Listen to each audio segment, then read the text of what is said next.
কেন মেকআপ করি?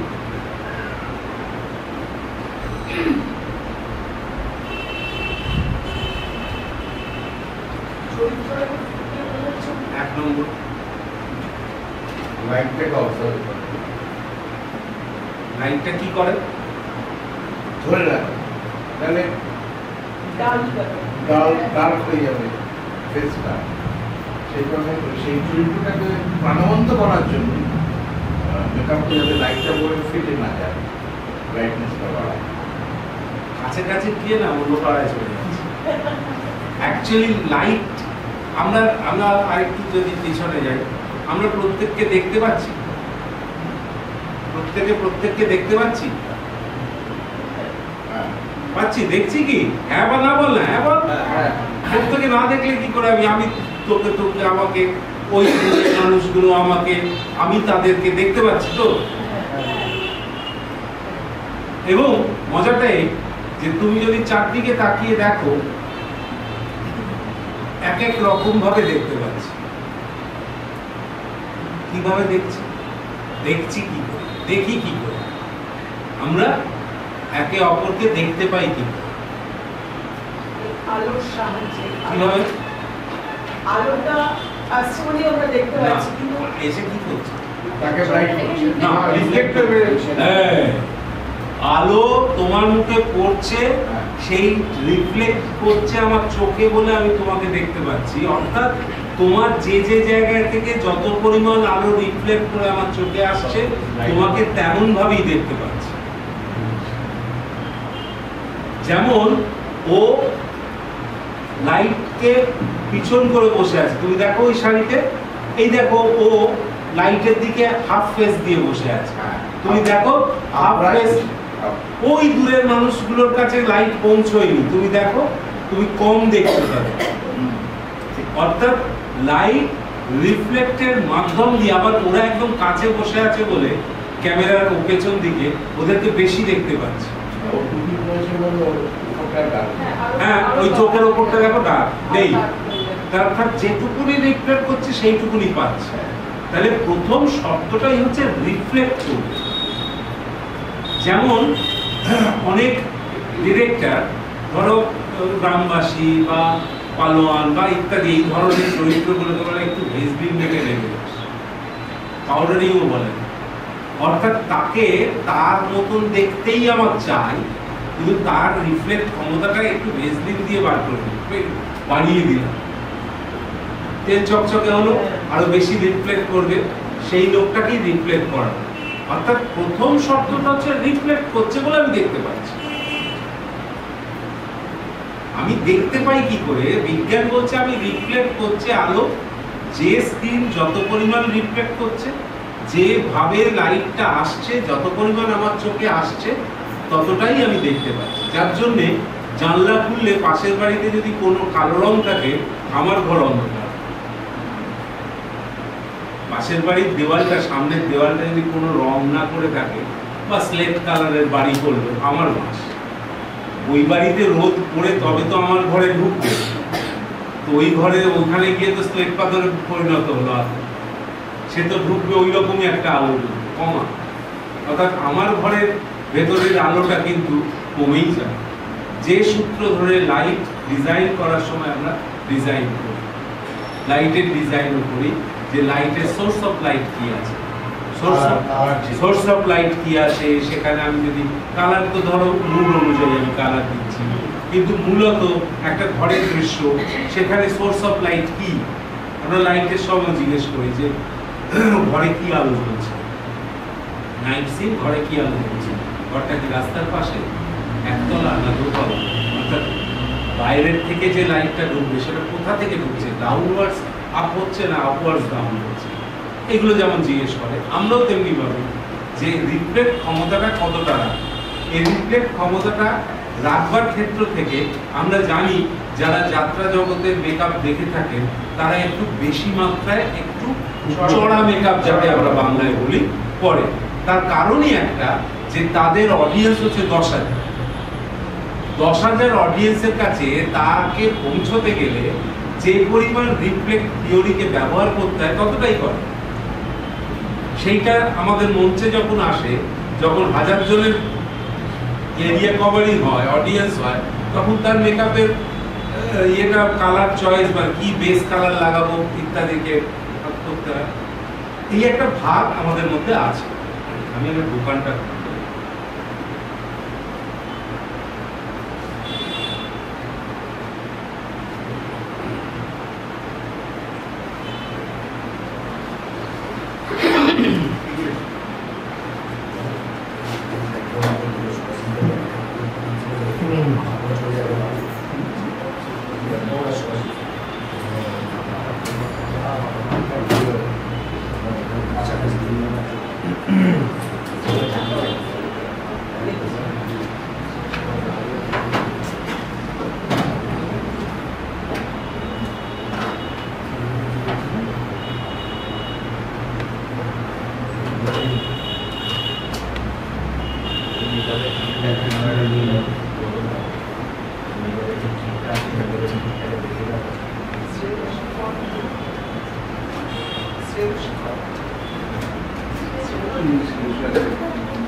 আমরা যে মেকআপ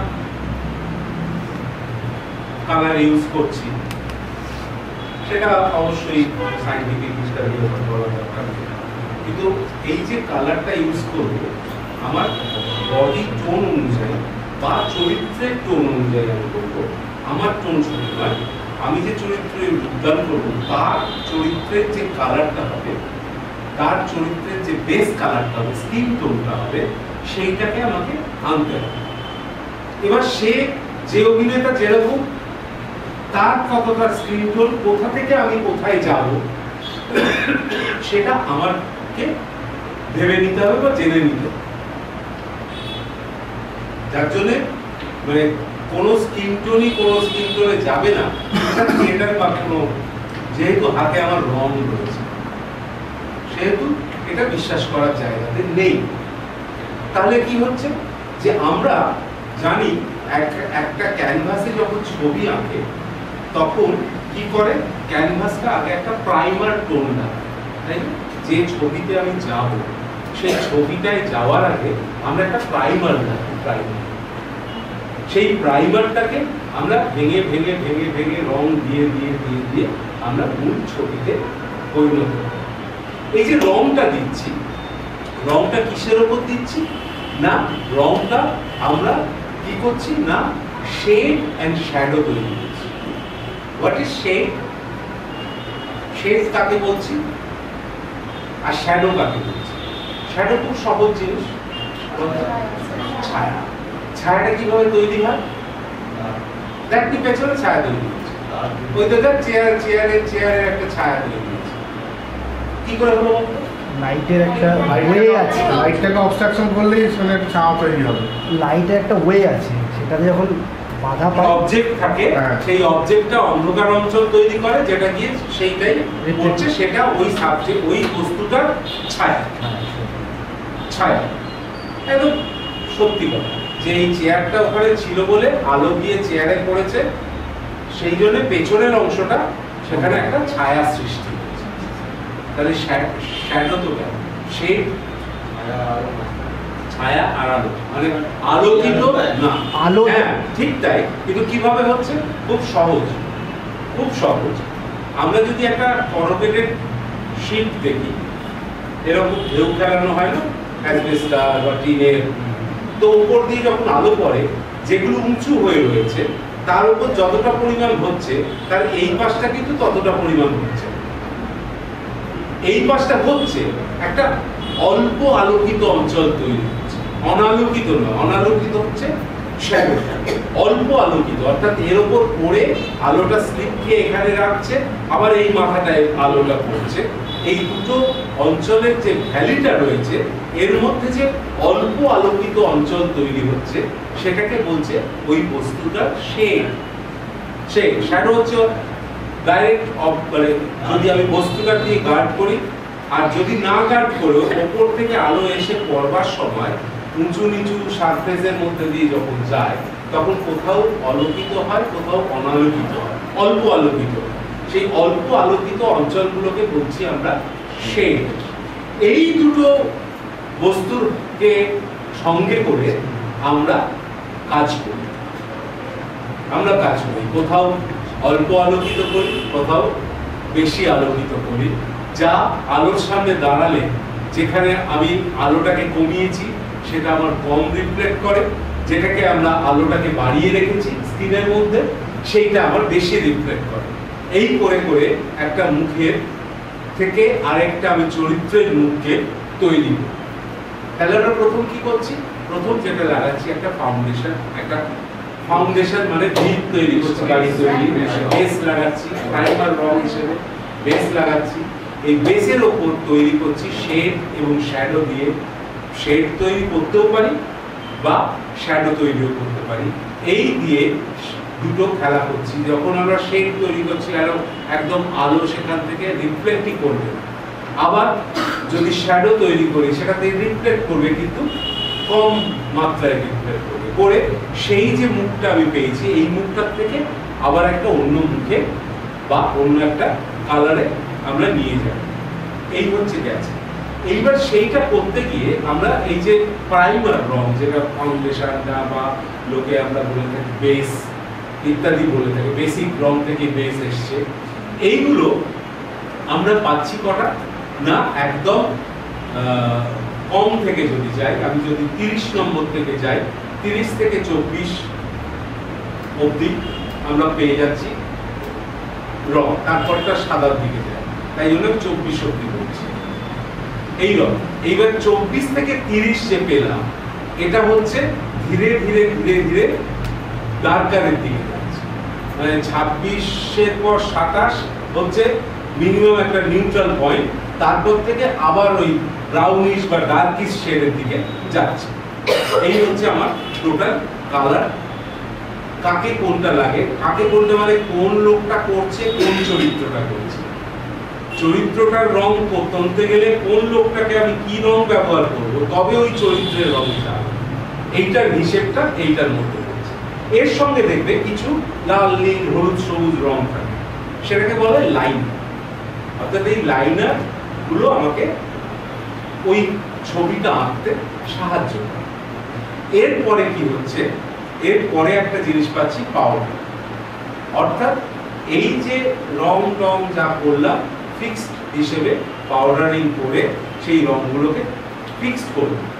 কেন আমি ফিক্সড করতে লাগছে, তার কারণ হচ্ছে আমাদের এই দেশে রংটা শুধুমাত্র ভেসলিন দিয়ে তৈরি হয় না, ভেসলিনের সঙ্গে শুধুমাত্র গ্লিসারিনে তৈরি হয় না, গ্লিসারিনের সঙ্গে একটা অয়েল বেস ভেসলিন দিয়ে তৈরি। এখন তোমরা দেখে থাকবে না, কিন্তু আমাদের আগে সবাই আমরা যারা কাজ করেছি আগে, তখন দেখতে মেকআপ আর্টিস্টরা আসতো, এসে পুরো রং ঢেলে নিয়ে তাতে একটুখানি ভেসলিন গ্লিসারিন দিয়ে জল দিয়ে পেস্ট তৈরি করে ফাটাফাট করে মুখে দেওয়াল রং করার মতো রং করে দিত। ওরাও কিন্তু স্টে করতো, ওরা জানতো মিশ্রণ। এবার কোম্পানি করেছে কি ওই একই ফর্মুলাতে একটা রেডিমেড তৈরি করেছে যে আমাদের আলাদা তৈরি করতে হয়। ফলে এই যে অয়েল বেস যে প্রোডাক্ট আমরা পাচ্ছি, আমরা সেই অয়েল বেস প্রোডাক্টটা তো নরম, ধরো তোমার এইখানে একটা দাগ দিয়েছি, কিছুক্ষণ পরে ঘেমে গেছে, তুললে দাগটা ঘেমে চলে গেল। যাতে না যায় তার জন্য আমরা দুটো জিনিস করি।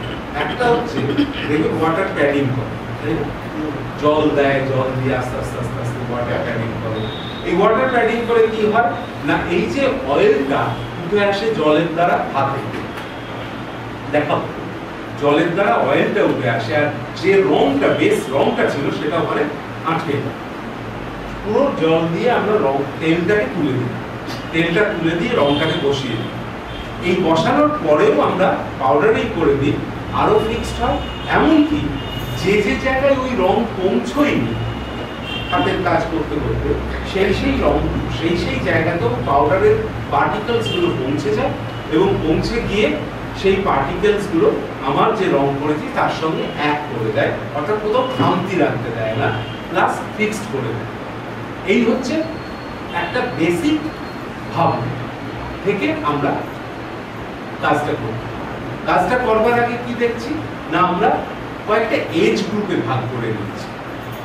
এই যে মেকআপটাকে আমরা কয়েকটা এজ গ্রুপে ভাগ করে নিচ্ছি। একটা হচ্ছে জুভেনাইল এজ, 25-28 এই অবধি একটা এজ পাচ্ছি। তারপরে একটা এজ পাচ্ছি যে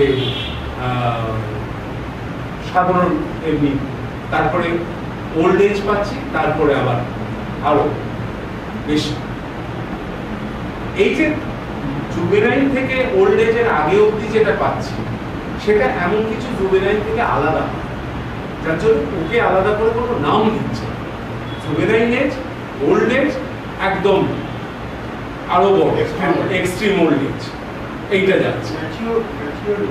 যেভাবে আমরা ভেবে নিতে পারি, ভেবে নিতেই পারি যে এর বয়স কত। জুভেনাইল এজ মানে তো আর বলবো না, আমরা তখন একটা বয়স দিয়ে বোঝানোর চেষ্টা করবো যে কত হয়, 45 বছর। এবার 45 বছর আর 32 বছরের মাঝখানে রঙের কি তফাৎ হবে, সেইটা ভাবতে গেলে আমাকে ভাবতে হবে সেই চরিত্রটা কোথায় বাস করে, সেই চরিত্রটার রেগুলার হ্যাবিট কি আছে, সেই চরিত্রটা মানে কেন চুল পাকবে আর কেন চুল পাকবে না, কতটা রিঙ্কলস পড়বে আর কতটা পড়বে না, তার সোশিও ইকোনমিক কন্ডিশনগুলোকে আমাকে যখন মেকআপ করতে বসবো আমাকে সবটাই আমাকে জানতে হবে। যে একটা 52 বছরের বৃদ্ধ, সে খুব সুঠাম, ঘুরে বেড়াচ্ছে, তাকে দেখলে মনে হবে না যে অত বয়স, কিন্তু সেই লোকটা যদি গ্রামের লোক হয় দেখা যাবে তার 52-55 বছর বয়স, তাকে একরকম দেখতে। আমার কলকাতার 52-55কে একরকম দেখতে। এই যে একই এজ গ্রুপ দুটো জায়গায় গিয়ে আলাদা হয়ে যাচ্ছে কি করে, সেটাকে আমাদের তাদের সোশিও ইকোনমিক কন্ডিশনগুলোকে নিয়ে আমাকে ভাবতে হবে। শুধু মেকআপ আর্টিস্ট ভাবছে সেটা তো নয়, এই মেকআপ আর্টিস্ট, ডিরেক্টর এবং আর্টিস্ট সবাই মিলে বসে তার সমস্ত কিছুকে তৈরি করছে। অভিনেতাকেও জানতে হবে যে তার কি মেকআপ হচ্ছে, পোশাক হচ্ছে, তাকে কিভাবে ক্যারি করতে হবে। তেমনি ভাবে ডিরেক্টর তো সবই জানে, ডিরেক্টর কনভে করছে যে এর কিন্তু আমি এটা এই চাইছি, কারণ এটা, কারণ এটা, কারণ এটা, কারণ তার কাছে পুরো স্ক্রিপ্টটা, পুরো জিনিসটা তার কাছে রয়েছে। এই একটা আলোচনার মধ্যে দিয়ে বেরিয়ে কিন্তু আমি একটা চরিত্রের মেকআপ কি হবে, রং কি হবে, সেইগুলোকে ভাবতে হবে।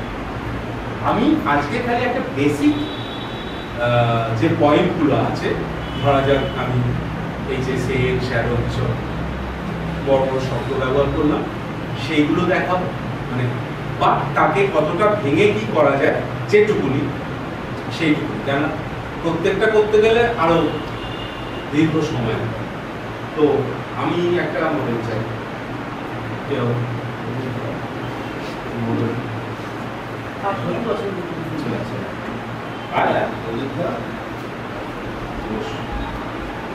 আচ্ছা, এই বিজয় এখন নারকেলদের আর এই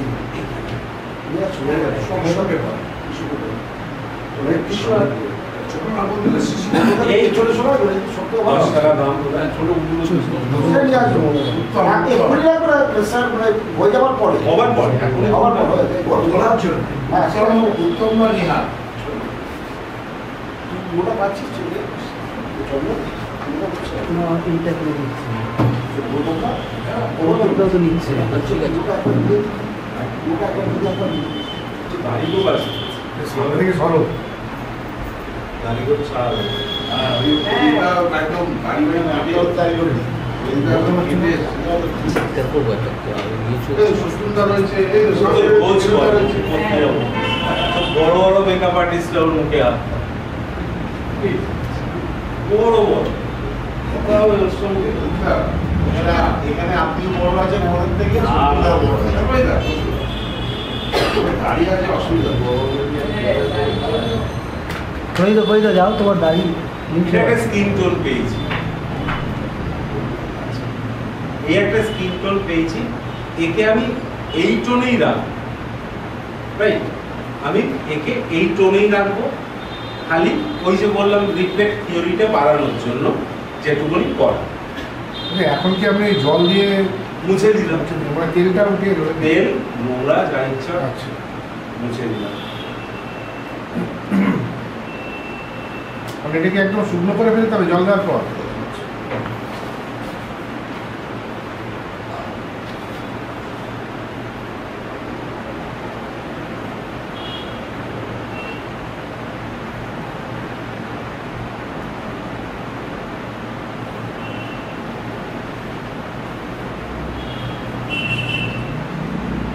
এটা হচ্ছে ভবিষ্যতে আমরা নিজে একদম উচিত তাই। মানে এই এই এই যে এই ধরনের ওয়ার্কশপ না, মানে আমি করে দিয়ে চলে গেলাম কিছু ছবিগুলো তা নয়।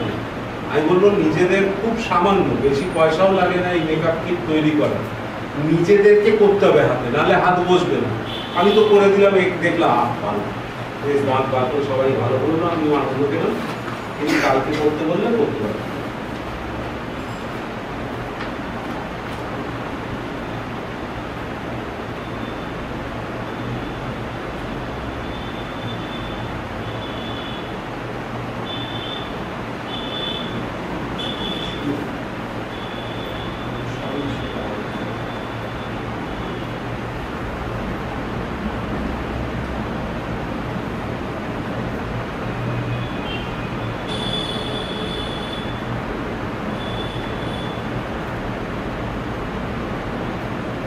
মুখটা ভেঙে গেল, ক্যামেরায় দেখো না, স্ট্রেট দেখো। হ্যাঁ এদিকটা উঁচু মনে হচ্ছে, এদিকটা হ্যাঁ, খারাপ মনে কেন হচ্ছে না? বলুন তো, সত্যি তো একদম ওই মনে হচ্ছে। হ্যাঁ, এদিকে কোন ছোট এটা বেরিয়ে আসছে, ওটা ঢুকে গেছে। এটা ছোট ছোট বড় বড় মনে হচ্ছে। একদম তাই, এর রিফ্লেক্ট ক্ষমতা বেড়েছে বলে এই মুখটা তোমাদের কাছে বেশি তাড়াতাড়ি পৌঁছচ্ছে। হ্যাঁ সত্যি তাই, কিন্তু সব এক না, এই নাক মুখ চোখ সব এক হয়ে গেছে। অদ্ভুত লাগছে।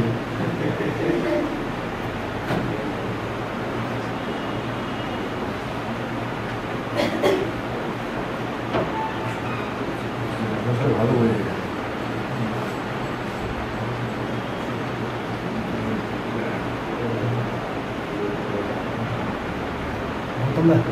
প্রথমটা